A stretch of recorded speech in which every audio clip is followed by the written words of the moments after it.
भाजपा ने अपने 2017 के घोषणा पत्र को किया रिपीट और कांग्रेस की घोषणाओं को किया कॉपी पेस्ट। ओपीएस का कोई जिक्र भाजपा के संकल्प पत्र में नहीं। कांग्रेस जो कहती है वे करती है। राजस्थान में रिटायर्ड कर्मी पुरानी पेंशन मिलने से प्रसन्न।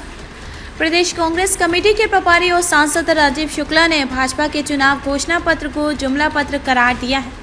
उन्होंने कहा कि भाजपा ने इसमें अपने 2017 के चुनाव घोषणा पत्र में किए फायदों को दोहराया है और बाकी कांग्रेस के फायदों को कॉपी कर अपने मैनिफेस्टो में पेस्ट किया है। उन्होंने भाजपा नेताओं से कहा कि वे पहले अपनी सरकार का रिपोर्ट कार्ड पेश करें और फिर 2017 में जनता से किए फायदों को देखें, उसके बाद आगे की बात करें। वे आज यहां प्रेस कॉन्फ्रेंस को संबोधित कर रहे थे। राजीव शुक्ला ने कहा कि भाजपा के चुनाव घोषणा पत्र में राज्य के कर्मचारियों की समस्या को लेकर कोई बात नहीं है। इसमें कर्मचारियों के बड़े मुद्दे ओपीएस का कोई जिक्र नहीं है। यह मांग यहाँ कर्मचारियों की है। कांग्रेस ने इस संबंध में एनपीएस कर्मचारियों को गारंटी दी है। उन्होंने कहा कि कांग्रेस ने राजस्थान और छत्तीसगढ़ में भी ओपीएस लागू करने की बात कही थी और उसे लागू किया है। उन्होंने कहा कि कांग्रेस जो कहती है उसे लागू करती है और ओपीएस इसका सबसे बड़ा प्रमाण है। उन्होंने कहा कि कांग्रेस ने हिमाचल में 5 लाख युवाओं को रोजगार देने की गारंटी दी है और इसे भी पूरा किया जाएगा और 680 करोड़ रुपए का स्टार्टअप लाकर युवाओं को स्वरोजगार के लिए ब्याज मुक्त ऋण दिया जाएगा। कांग्रेस नेता ने कहा कि भाजपा को चुनाव घोषणा पत्र में कांग्रेस के चुनाव घोषणा पत्र को कॉपी किया है। इसके अलावा 2017 में किए गए वादों को घुमा फिराकर फिर से पेश किया है। उन्होंने कहा कि भाजपा ने 8 लाख युवाओं को रोजगार देने की बात कही है और यह बात पिछले मैनिफेस्टो में भी की थी। उन्होंने कहा कि अब यह रोजगार चरणबद्ध तरीके से देने की बात कही है और यह कितने समय में दिया जाएगा यह स्पष्ट नहीं। उन्होंने कहा कि भाजपा ने कांग्रेस के स्टार्टअप योजना को कॉपी किया और उनके मैनिफेस्टो में डाल दिया।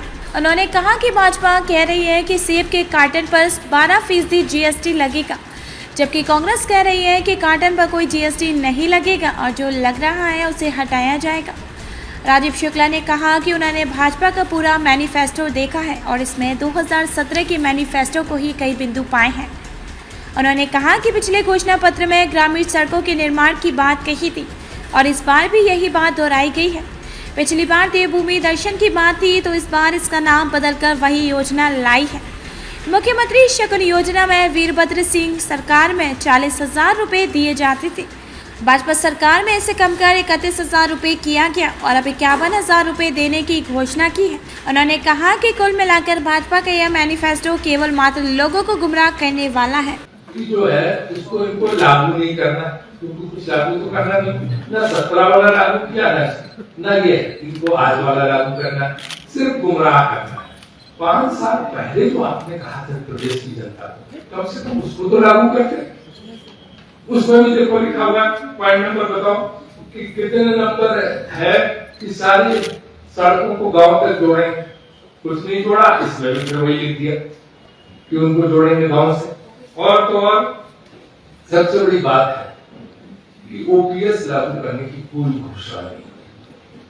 सरकारी कर्मचारियों के लिए कोई रियायत की सरकारी कोई बात नहीं। ओपीएस जो सबसे बड़ा पॉइंट है यहाँ पे वो पेंशन स्कीम, उसका जिक्र करने लोगों ने किया। और ऐसे का तमाम विषय है, जैसे उनके 2017 के मैनिफेस्टो को उठाइए, उसमें लिखा है स्टार्टअप फंड बनाने का। कोई स्टार्टअप फंड लोग नहीं बनाए उसमें। और इसमें भी कांग्रेस का देखा स्टार्टअप फंड वाला 680 करोड़ का, तो मैं भी बनाता हूँ स्टार्टअप फंड। तुमने 5 साल तो नहीं बनाया स्टार्टअप।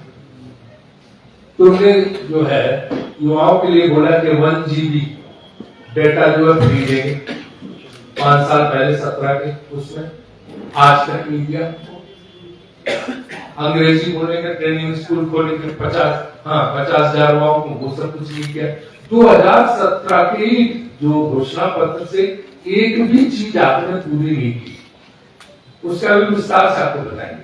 और जो है जितनी संभव हो सकती थी आपने उसमें वो बातें डालने की कोशिश की जिनको आपने पिछले 5 साल लागू ही नहीं किया। अगर चाहते हो तो आप लागू कर सकते। तब देवभूमि के लिए कहा था, अब उसका नाम मतलब क्या कर दिया, हिमगिरी। तो पहले वो बोला वो क्या किया, हिमगिरी योजना बना। तो ये जो है झूठ का बुलेटा है इनका जो घोषणा पत्र। जब 17 के घोषणा पत्र के बाद भी सरकार में आने के बाद उन्होंने लागू नहीं की, तो इसको क्या लागू करेंगे, ये सब आप अच्छी तरह से जानते हैं। हमने कहा 5 लाख नौकरियां देंगे स्पष्ट रूप से, जिसमें से 1 लाख सरकारी नौकरियां देंगे और हम 5 लाख जो है वो हम नौकरियां देने का जो है पूरा व्यवस्था करेंगे।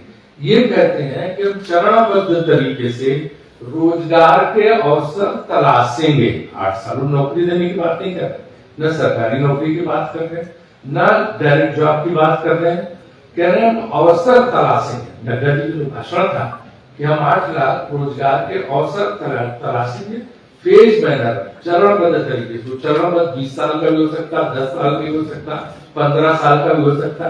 जैसे उन्होंने कहा कि 2022 तक सारे मकान पक्के कर देंगे। लगाल किले से मोदी जी घोषणा आपने सुनी होगी, लेकिन कहाँ पक्के मकान,